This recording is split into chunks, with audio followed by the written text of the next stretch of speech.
कीर्तिनाम् श्रीवेङ्कटनिवासाय श्रीनिवासाय मङ्गलम् लक्ष्मी सविभ्रमालोकसुभ्रूविभ्रमचक्षुषे चक्षुषे सर्वलोकानां वेङ्कटेशाय मङ्गलम् श्रीवेङ्कटाद्रिशृङ्गाग्रमङ्गलाभरणाग्रये मङ्गलानां निवासाय श्रीनिवासाय मङ्गलम् सर्वावयव सौन्दर्य सम्पदा सर्वचेतसां सदा सम्मोहनायास्तु वेङ्कटेशाय मङ्गलम्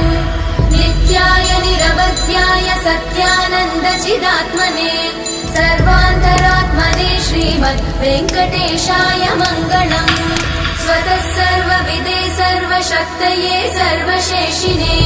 सुलभाय सुशीलाय वेङ्कटेशाय मङ्गलम् परस्मै ब्रह्मणे पूर्णकामाय परमात्मने प्रयुञ्जे परतत्त्वाय वेङ्कटेशाय मङ्गलम्।